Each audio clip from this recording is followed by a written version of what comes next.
Hello friends, हमारे YouTube channel banking 2D पे आपका स्वागत है। आज के हमारी वीडियो का टॉपिक है selection between MCLR and repo based rate. Repo based rate को अलग अलग बैंकों में अलग अलग नाम से जाना जाता है। कहीं पे उसे EBLR कहते हैं, कहीं पे उसे RLLR कहते हैं। फ्रेंड्स, हमने इस टॉपिक पे पहले ही एक वीडियो अपलोड करके रखा है, जिसका लिंक आपको आई बटन में मिल जाएगा। इस वीडियो के द्वारा हमने अलग अलग एग्जाम्पल के थ्रू ये दोनों के बीच का डिफरेंस समझने की ट्राई की है और लास्ट में आपके लोन के लिए आपको आपका लोन MCLR में रखना है या EBLR में कन्वर्ट करना है, वो डिसीजन कैसे लेंगे ये बताया गया है।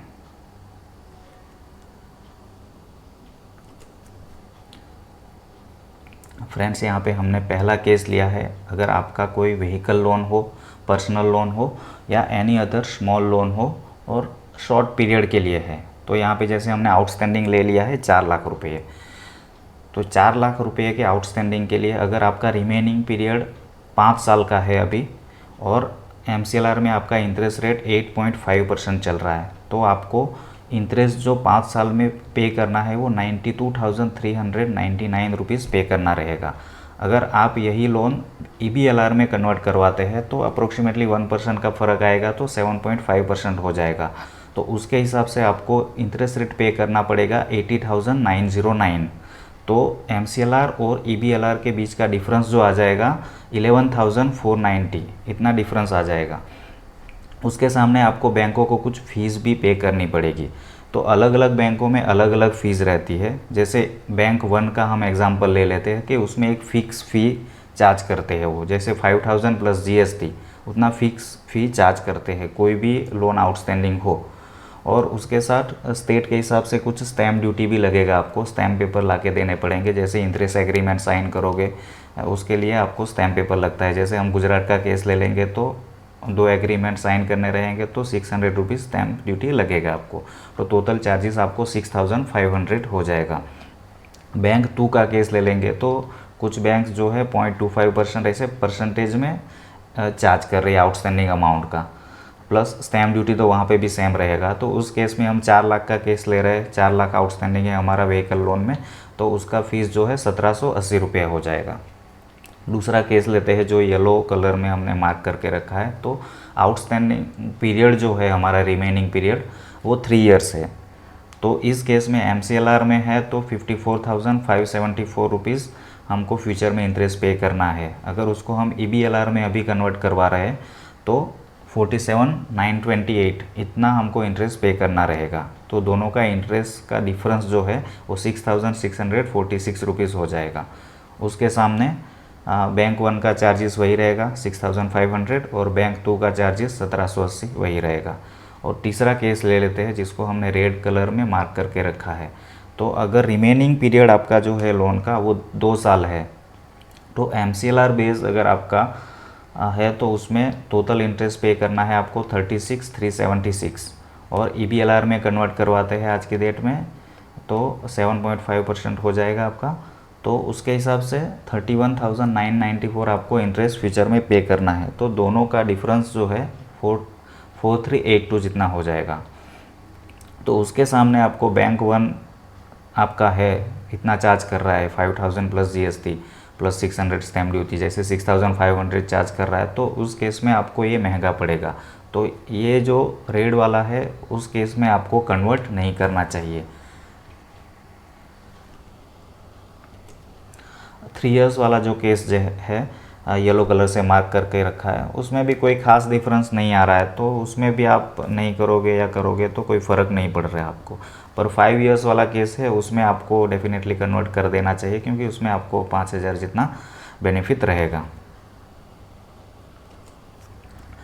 फ्रेंड्स, हम सेकंड एग्जांपल होम लोन का ले लेते हैं या फिर और कोई बड़ा लोन या फिर लंबे पीरियड वाला लोन। तो जहाँ यहाँ पे हम आउटस्टैंडिंग 15 लाख रुपया ले लेते हैं, उसका रिमेनिंग पीरियड ऑफ लोन जो है, पहला केस लेते हैं हम 25 इयर्स, अभी पीरियड बाकी है उसका रिपेमेंट का।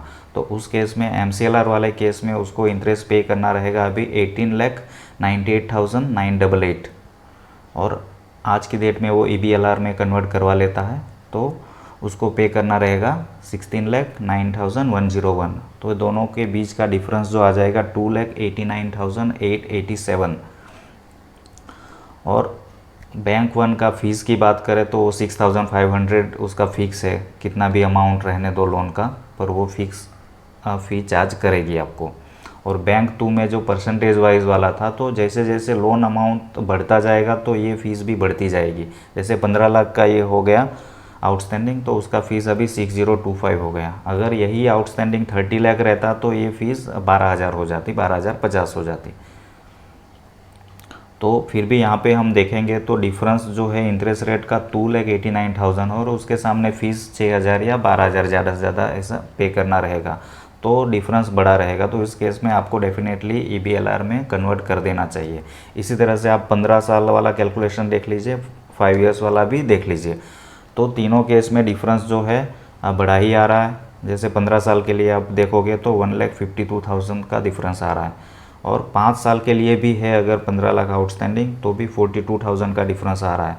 तो कोई भी लॉन्गर पीरियड का लोन रहता है या बड़ा आउटस्टैंडिंग रहता है तो EBLR या रेपो रेट में आपको कन्वर्ट करना ही फ़ायदेमंद रहेगा। और पहले केस में जैसे देखा हमने कि आपका कोई आउटस्टैंडिंग कम हो लोन में, या शॉर्ट पीरियड है जो रिमेनिंग पीरियड जो है रिपेमेंट का वो कम है, तो उस केस में आप कैलकुलेट करके देख सकते हैं और डिसीजन ले सकते हैं अपना।